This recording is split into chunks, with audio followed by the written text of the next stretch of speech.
Pois é, pois é, pois é poesia, poesia ou não. A produção do Pois é Poesia Arte no Plural, nesta edição, conta com o apoio cultural da Enoteca Nacional. O espaço contém cerca de 120 rótulos de vinhos e o portfólio é 100% brasileiro.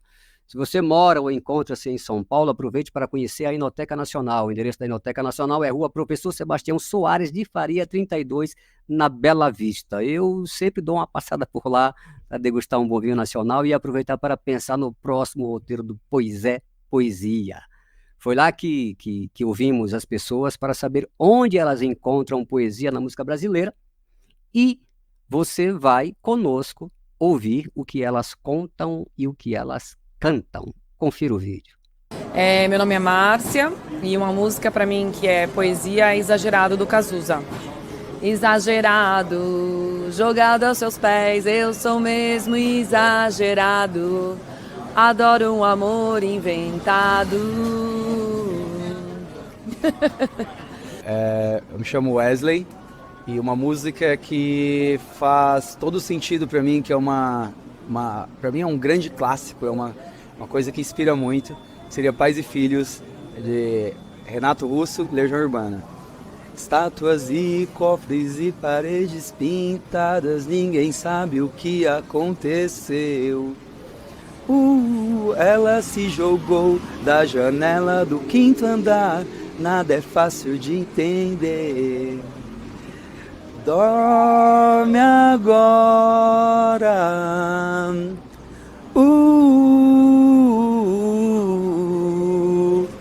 É só um vento lá fora. Poupa e Sabene, uma música que representa muito pra mim, Alegria, Alegria, do Caetano Veloso. Silêncio Sem Documento, no Sol de Quase Dezembro, Eu Vou. Aí tem a letra é maravilhosa, né? Fala muito, foi exatamente na época da ditadura, né? Eu acho uma letra icônica da música brasileira, justamente por eles expressaram uma liberdade de falar sobre várias questões de ditadura na música, assim, eu acho muito legal. Caminhando contra o vento, em silêncio sem documento, no sol de quase dezembro, eu vou. Olá, tudo bem? Meu nome é Fernanda. Eu sou fã da Clara Nunes, ela é maravilhosa e eu fico com o Canto das Sereias. Oh, sereia! Ela é leve. Tudo bem? Obrigada. Uma música que, pra mim, soa como uma poesia, Águas de Março, da Elis Regina, que é sensacional. São as águas de março cortando o verão. É promessa divina do meu coração. Isso pra mim é sensacional. Então, eu particularmente é uma música... E me remete muito à minha avó. Minha avó, gostava muito. Então, é uma memória afetiva que eu tenho perfeito. O meu nome é Leandro Lima. Que maravilha. A música brasileira está na cabeça do povo. Você viu Águas de Março, enfim, Alegria, Alegria. E a Enoteca Nacional, você viu ali esse entrevistado de chapeuzinho, é o dono da Enoteca, e ali é o banheiro, viu, gente? Só para vocês terem ideia do que é a Enoteca. Ali é o banheiro lindo. Você vai lá ficar apaixonado, bem?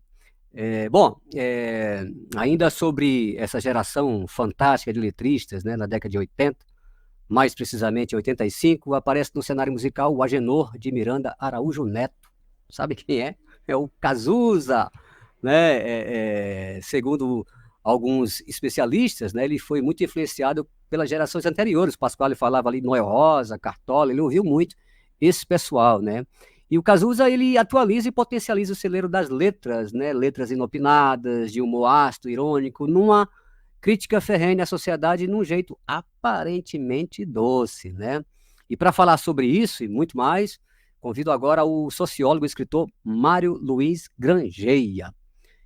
Mário Luiz Grangeia é mestre e doutor em Sociologia, UFRJ, Universidade Federal do Rio de Janeiro, né? Especialista em Sociologia Política e Cultura pela PUC-Rio, e bacharel em Comunicação Social e Jornalismo também pela UFRJ, né? Autor de estudos que articulam cidadania, cultura, como os livros Brasil, Cazuza, Renato Russo e a Transição Democrática e os Paralamas do Sucesso, Selvagem, atua como pesquisador associado, né, o Mário, do Núcleo Interdisciplinar de Estudos sobre Desigualdade, o FRJ também. Mário Luiz Grangeia, tudo certo? Seja muito bem-vindo aqui ao Pois é Poesia. Não sei se você está acompanhando aí, mas a discussão aqui já está Sim. bem aquecida, tá certo? Não, ótimo, não. Tomei boas notas aqui. Adorei essa iniciativa da produção do programa de ir atrás de colher algumas referências assim que estão nesse imaginário coletivo, né? De boas músicas que são exemplos de letras poéticas ou poesias em forma de letra, né? Muito legal essa ideia e achei interessante né, Reinaldo? Eu achei essa diversidade, né? Desde letra ali de Tom Jobim, até Caetano e pegando agora o Cazuza e Renato, né? Sim. Fique à vontade, eu vou fazer aí, acho que para você umas três perguntas. Tudo tem a ver com o conteúdo do que você vem tratando aí, principalmente do Cazuza, Renato Russo, e essa geração aí, né, de Essa 80, geração tão 80, rica, né? é, É interessante isso que o Célio falou agora há pouco, né? Que depois dessa era do streaming acabou esse formato de álbum, né? Mas a gente que passou pelas gerações pré-streaming, né? O formato do álbum era tão interessante, uma obra coesa, né? Com faixas e tanto letra e música, né? Como o João Marcelo Bosco falou, é uma coisa, além do que tem a letra e a melodia, e elas juntas formam um terceiro produto, né? Que tem uma beleza, uma riqueza que é só dela, né? Dessa junção, assim. E esse formato do álbum realmente vai se perder. Não, tá sendo muito interessante esse programa. Eu tô adorando o bate-papo. Eu gostei dessa teu bate-bola com o Pasquale, você sugerindo a música poética brasileira, ele falando em poesia musical brasileira, né? Assim, e no fundo são imagens que convergem, né? exato. Mário, quando o Cazuza aparece em cena, o Leviatã, eu costumo chamar o Leviatã de farda, já não mais possuía a mesma força de antes. Era ainda a época de ditadura, mas já no momento de flexibilidade, ou mesmo, como você fala, de transição democrática, né? O que eu quero dizer é que os artistas já não estavam mais focando suas criações, as suas letras geniais, num jeito de driblar, enfraquecer o Leviatã de caserna.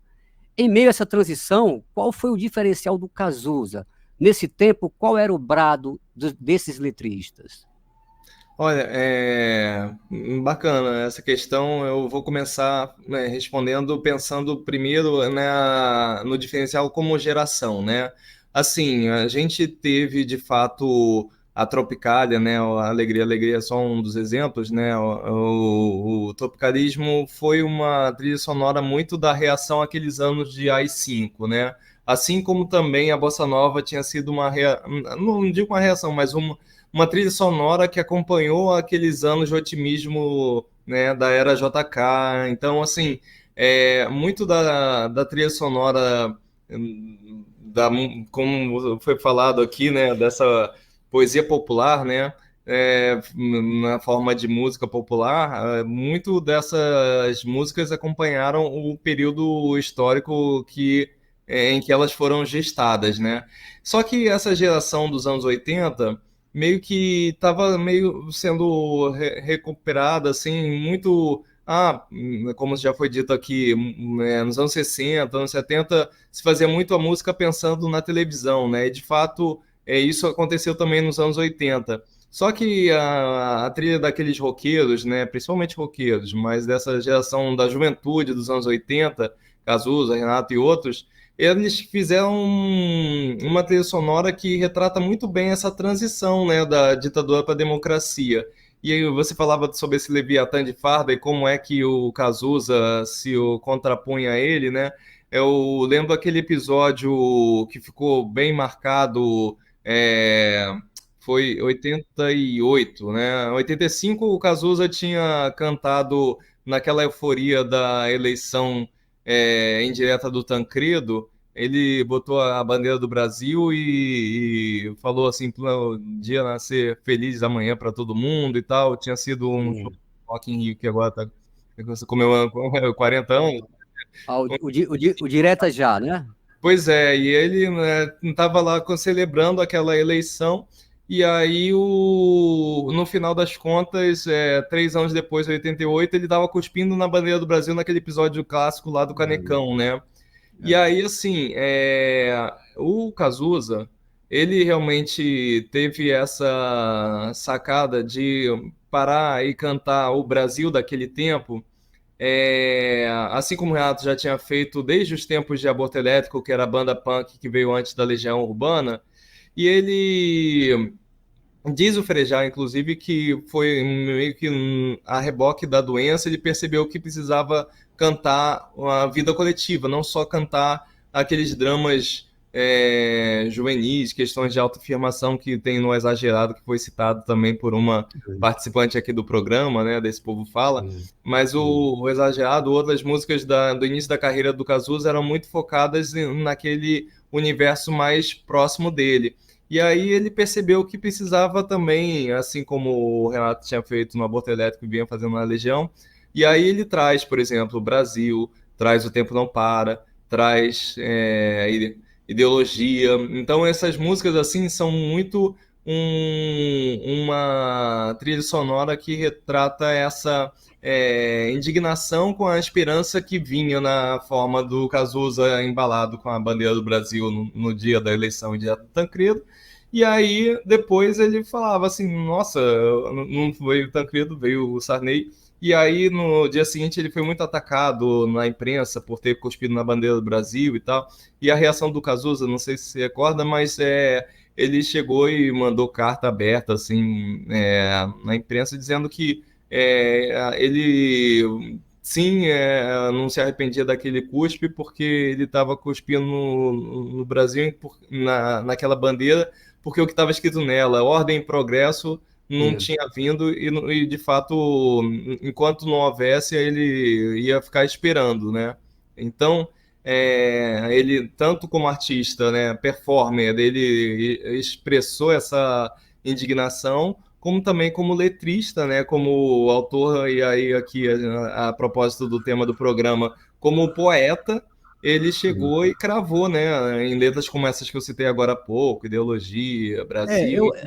Podemos dizer então que Cazuza e essa geração é uma geração em transição, né? Ela se inicia numa fase de transição, saindo de uma história que está acabando para uma história que está começando, né? Enfim. É, Eles agora, retrataram isso como ninguém tinha retratado. Como, assim, a trilha sonora ali dos anos 80, para mim, é esse rock. depois caiu a ficha para o Cazuza, né? Ele realmente achou. Agora Mário, em termos de letras, a trilogia Brasil, Ideologia e O Tempo Não Para é o melhor momento do Cazuza, mas eu até arriscaria uma tetralogia e incluiria Burguesia. O que acha? O Cazuza fez algo melhor ou essa é mesmo a melhor fase dele? Olha, em termos de verbalizar essa indignação coletiva que ele estava encarnando como artista, assim, eu acho que dificilmente a gente vai encontrar um conjunto de letras no repertório do Cazuza tão de afirmação, assim, com que as pessoas se identificam, né? É claro que quando a gente parar para pensar em termos de vida íntima, sei lá, preciso dizer que te amo, é exagerado, enfim, várias outras podem. Faz Inclusive, eu vou até parte. mostrar aqui aquele livro, o Cazuza, depois, postamente, a mãe, a Lucinha, lançou esse livro, que é uma coletânea das letras, né? Você vê, assim, então, cada uma das letras do Cazuza está aqui compilada, e com alguns comentários de bastidor dele, né, falando sobre as letras, enfim, é tão rico, eu imagino, eu marquei tantos livros, porque é de uma riqueza, né, assim, ele como poeta, né.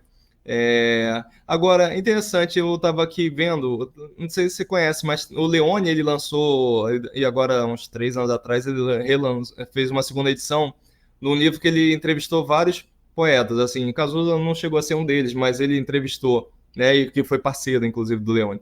Mas ele entrevistou o Renato ainda, antes dele falecer, entrevistou o Nando Reis, o Herbert, Marina Lima, Adriana Calcanhoto, e esse livro tem um depoimento, um dos depoimentos que eu estava aqui olhando, do Frejá, e o Frejá, como parceiro do Cazuza, Ele estava falando assim sobre a questão do desafio dele prejar agora, né, na carreira solo como letrista também.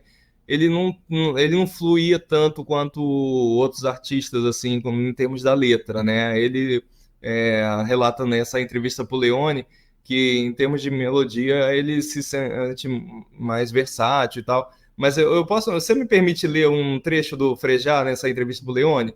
Porque eu Claro, achei claro. tão bacana, assim, e aí eu falava assim, o Leone pergunta para o Frejá, quando você escreve letra, reescreve muito ou ela vem pronta? E aí o Frejá declara, reescrevo bastante, porque eu não sinto que tenha o dom da poesia e do manuseio das palavras. Já compus com Arnaldo Antunes. É impressionante sua fluência de ideias, de frases que podem ser substituídas, é uma coisa impressionante. Ele diz uma, se você não gosta muito, ele já manda outra. Aí você diz que ficou bom, mas que o outro final era melhor, e ele manda mais uma na lata. É uma ideia atrás da outra. Não tenho essa fluência. Musicalmente, talvez tenha essa facilidade, mas com palavras é bem mais complicado. E aí eu fecho aqui a citação do Frejá nessa entrevista com o Leone. E aí, tipo, nesse livro do Leone tem entrevista, por exemplo, com o Nando Reis, ele também fala sobre a questão da criação coletiva, né, dentro dos Titãs, e o Arnaldo como poeta, né? O Arnaldo, enfim, dá todo um bloco, ou talvez até um episódio, né, em termos de articular essa discussão entre poesia e letra de música, né? Mas eu acho que, assim como o professor Pasquale e o Célio deram algumas sugestões aqui de escuta e de leitura, se me permitem, assim, tem esse livro do Cazuza com a coletânea de poesias dele, tem esse livro do Poesias e melhor dizendo, letras, talvez, e esse livro do Leone que se chama, vou ser bem fiel ao título, que é Letra, Música e Outras Conversas. E aí fica aqui essa sugestão a quem estiver assistindo aqui o nosso Poesia é Poesia. Maravilha. Eu ia te fazer uma última pergunta, mas você meio que já respondeu. Você, no seu livro, você chama o Cazuza e o Renato Russo de poetas, né? Uhum. E eu queria te perguntar o que te faz pensar, né, como eles como poetas, porque, assim, no sentido do programa aqui, para tentar diferenciar de um letrista, um simples letrista, e um Uhum. letrista com um forte viés poético, que o Cazuza era e o Renato também. Então, Uhum. o que os torna, no caso, letristas poetas aí, no caso, Pois na é, obra assim, dele? é interessante porque eles são autores de letras, né, que eles tinham um background, né, uma formação tão, como leitores, eles eram leitores diferenciados, né? Então, na hora em que eles eles procuram se expressar, né, poeticamente, eles são tão ecléticos como leitores que eles conseguem, nas letras de música, se você for ver ao longo da carreira de cada um desses dois, né, que a gente está destacando, é, você tem formatos de versos diferenciados, você tem desde, sei lá, Faroeste Caboclo, Eduardo e Mônica, que são estrofes quilométricas, assim, até, sei lá, você, Reinaldo, citou a letra Burguesia, né, do Cazuza. Poxa, Sim. Burguesia tem momentos, assim, até que eu não acho que sejam tão felizes, mas ele já estava naquele final de carreira, né, assim, no final de vida, Sim, já infelizmente, né, bem afetado, já bem talvez afetado. ele não tivesse conseguido fazer uma. Ele precisava gravar, né? Talvez se ele tivesse mais tempo de burilar a letra de Burguesia, talvez tivesse um acabamento um pouquinho mais à altura de outras anteriores. Mas o que eu ia dizer aqui, tentando te responder melhor, é que assim, o, tanto o tanto o Cazuza como o Renato, eles, por terem sido leitores de poesia muito ecléticos, eles tiveram uma versatilidade, assim, que é coisa rara na música brasileira, assim. É claro, a gente tem uma música brasileira que, pô, temos Cartola, temos Chico Buarque, temos letristas de altíssimo nível, né? Não estamos aqui fazendo um ranking que é difícil de fazer, de tão alta qualidade que temos, né? Mas, assim, naquela geração, os dois se destacavam, né? Assim, eu, ano passado, acabei de lançar um livro sobre o disco de 1986 dos Paralamas do Sucesso, né? O Selvagem. E aí, o Herbert é um cara que realmente, mesmo em shows, né? Ele sempre faz, quando acontece, assim, de fazer um registro sobre a geração, né, deles, ele sempre cita o Cazuza e o Renato assim como nomes meio que pontas de lança, né, dessa geração. Mas o Herbert também é outro poeta, né, outro autor também impressionante, assim, você para dissecar as letras do Herbert também. É uma geração muito prodigiosa, assim, que a gente acaba ficando meio sanduichado, assim, porque a gente tem, como são as gerações anteriores, vocês citaram aqui Belchior, citaram Fagner, citaram, né, assim, Paulinho da Viola, Chico.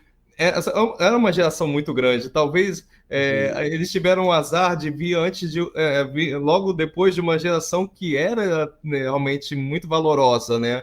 Então, mas se você for ver letras de Humberto Gessinger, do Arnaldo, que a gente citou aqui através também do próprio Frejá, né? Enfim, eu acho que precisa ser recuperada, né? É uma geração realmente muito rica. O Cazuza diz, brincando, Cazuza, né, provocando em entrevista, eu não sou leitor, quem é leitor é o Renato Russo, é o Lobão e tal, eu não leio nada. Ele disse que leu William Blake, né, que é um poeta visionário ali e tal, e ele cita, mas Cazuza lia bastante. Nossa, não, total. Assim, eu tenho uma impressão, assim, que você como artista também, talvez compartilhe comigo, que é como se fosse assim, é como o Renato fazia uma poesia meio a lá João Cabral de Melo Neto, né? Assim, ele era mais racional, ele fazia o verso. E o Cazuza não. O Cazuza era muito assim, tipo, do arroubo, né? Assim, ele extravasava de um jeito mais sanguíneo, né? Podemos dizer assim. Então, é outra vertente, né? Assim, então, eu acho que essa provocação do Cazuza sobre o Renato ser o leitor, mas porra, quem é Cazuza? Porra, Cazuza, que a leitura sobre o Cazuza, a gente sabe que ele era mega consumidor de Clarice Lispector, de vários outros. Sim. Né? E ele era um artista também muito intuitivo. Mário, querido, eu te agradeço imensamente, ficaria horas aqui. Obrigado aí a vocês, da equipe, Reinaldo, todo o pessoal do Poesia, obrigado pelo convite. Fica aí o convite a gente realmente consumir também essa geração que poderia passar desapercebida, não fosse nomes tão valiosos também que emergiram nesses anos 80. Exatamente. Estamos aqui na vigilância para a gente poder trazer esses nomes sempre que a gente puder. Enfim, essa é a luta. Obrigado, Valeu. querido. Obrigado. Tudo de bom. Sucesso aí. Pois é poesia. Poesia.